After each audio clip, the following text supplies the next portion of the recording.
मेरे चैनल पर आप सभी का हार्दिक स्वागत करता हूं। आज हम बात करने वाले हैं रेलवे में आरपीएफ कांस्टेबल और आरपीएफ सब इंस्पेक्टर भर्ती के बारे में। तो जैसा कि रेलवे ने फरवरी माह में एक शॉर्ट नोटिस जारी किया था। आज 1 मार्च को रेलवे भर्ती बोर्ड ने रोजगार समाचार के अंतर्गत अपना जो विज्ञापन है वो प्रकाशित कर दिया है। तो कुछ लोग अफवाह फैला रहे थे कि जो आरपीएफ है कांस्टेबल और जो एसआई की भर्ती है वो फेक है, फर्जी है। लेकिन आज 1 मार्च को रेलवे भर्ती बोर्ड ने जो इसका विज्ञापन है वो रोजगार समाचार के अंतर्गत प्रकाशित कर दिया है, जिसे आप देख सकते हैं। तो ये देखो, central employment notice RPF 1/2024 and RPF 0/2/2024 recruitment of sub inspector and constable in railway protection force and railway protection special force, यानी रेलवे सुरक्षा बल और रेलवे विशेष सुरक्षा बल के अंतर्गत कांस्टेबल और सब इंस्पेक्टर की भर्ती का नोटिस है वो यहाँ पर जारी किया जा रहा है।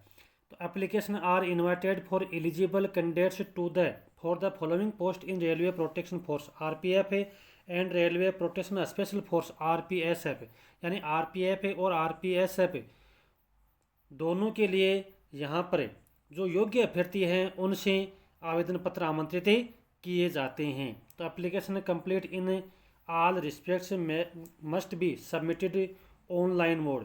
तो आपके जो आवेदन लिए जाएंगे वो बिल्कुल ऑनलाइन आवेदन लिए जाएंगे, यानी ऑफलाइन आवेदन इसमें नहीं लिए जाएंगे। तो पूरी तरह जो आवेदन करने हैं आपको वो ऑनलाइन ही करने हैं। तो इसमें यहाँ पर देखो 2 तरह की वैकेंसी इसमें दर्शाई गई हैं, एक है सब इंस्पेक्टर और दूसरी है कांस्टेबल। तो इसके जो आवेदन करने की जो तारीख है वो रहेगी 15 अप्रैल 2024 से, यानी 15 अप्रैल 2024 से इसके आवेदन शुरू होंगे और 14 मई 2024 तक इसके जो आवेदन है वो भरे जाएंगे। तो कोई कैंडिडेट ये सोचे कि ये फेक न्यूज़ है, ये भर्ती वास्तव में रेलवे ने नहीं निकाली है, तो कृपया इस दुविधा में वो नहीं रहे और समय रहते ही अपना जो आवेदन है वो भर दें। वैकेंसीज, तो देखो वैकेंसी इसमें 2 तरह की जैसे दर्शाई जा रही हैं, एक है सब इंस्पेक्टर और दूसरी है कांस्टेबल। तो सब इंस्पेक्टर का जो बेसिक है वो 7 पे के अनुसार लेवल 6 में रहेगा और कांस्टेबल है उसका लेवल 3 में रहेगा। एजुकेशन क्वालिफिकेशन है, सब इंस्पेक्टर के लिए एजुकेशन क्वालिफिकेशन है graduation from a recognised university, यानी देश के अंतर्गत किसी भी मान्यता प्राप्त विश्वविद्यालय से स्नातक की डिग्री। और कांस्टेबल के लिए है वो 10वीं पास है, 10वीं कक्षा पास है या उसके समकक्ष प्रमाण पत्र है वो अभ्यर्थी के पास में होना चाहिए। और इसका जो बेसिक है वो देखो 35,400 सब इंस्पेक्टर का, और जो कांस्टेबल है इसका 21,700। मेडिकल स्टैंडर्ड है दोनों में B1 चाहिए। यहाँ पर हम आयु की बात करें तो सब इंस्पेक्टर के लिए जो आयु है वो 20 से 28 वर्ष के बीच में है और कांस्टेबल के लिए जो आयु है वो 18 से 28 वर्ष के बीच में है। यहाँ पर देखो पोस्ट दोनों की दर्शाई दी गई है। सब इंस्पेक्टर की जो पोस्ट है वो 452 पद हैं और कांस्टेबल के जो पद हैं वो 4,208 पद हैं और जो कुल पद हैं वो हैं 4660 हैं, 4,660 है वो पद इसमें यहाँ पर दिए जा रहे हैं।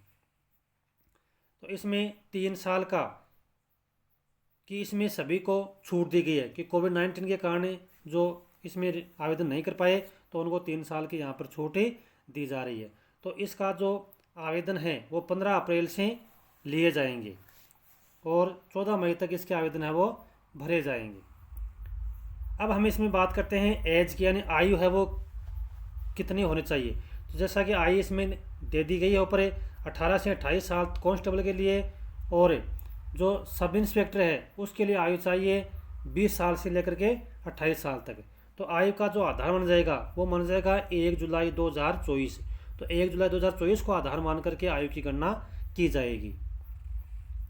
तो candidate should ensure that they possess fulfil all eligibility condition as prescribed for the post as on the closing date of submission.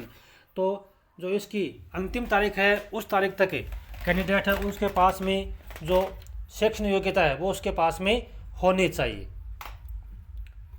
तो जो कैंडिडेट अपीयर हो रहे हैं परीक्षा में, अपीयर वाले जो कैंडिडेट हैं वो इसमें पात्र नहीं होंगे, ये साफ साफ इसमें लिख रखा है। फिर फिजिकल मेजरमेंट यानी पीएमटी और मेडिकल स्टैंडर्ड वो दी गई पोस्ट के अनुसार अभ्यर्थी है वो उसमें पात्र होना चाहिए। यदि फिजिकल और मेडिकल में यदि वो अनफिट रहता है तो वह अभ्यर्थी इसमें पात्र नहीं है। Reservation and suitability for person with benchmark disability, those these posts have not been identified as suitable for person with dis, यानी जो अपंग है या जो विकलांग व्यक्ति है उनके लिए इसमें पात्रता नहीं है, वो पात्र नहीं रखते हैं। इसके अलावा जो एक्समैन है उनको इसमें आरक्षण दिया गया है, और जो महिलाएं हैं महिलाओं को इसमें 15% आरक्षण इसमें दिया गया, यानी इनमें से 15% जो पोस्ट हैं वो महिलाओं के लिए सुरक्षित इसमें रहेगी। इसके अलावा रिजर्व कैटेगरी के जो SC ST OBC और EWS कैंडिडेट है उनको भी नियमानुसार इसमें आरक्षण दिया जाएगा। तो मोड ऑफ एग्जामिनेशन, परीक्षा आपकी किस प्रकार से होगी, तो परीक्षा होगी इसमें computer based test CBT and physical efficiency test यानी PET, यानी CBT पहले आपकी लिखित परीक्षा होगी, उसके बाद में शारीरिक परीक्षा होगी, और उसके बाद में फिजिकल मेजरमेंट यानी PMT आपका मेडिकल टेस्ट होगा, जो इस प्रकार से आपको जैसे इसमें दर्शाया गया है। तो परीक्षा का जो चयन है वो CBT, PET और PMT के माध्यम से होगा। अब हम बात करते हैं, देखो इसमें एग्जामिनेशन फीस यानी परीक्षा की जो शुल्क है वो इसमें कितना रहेगा।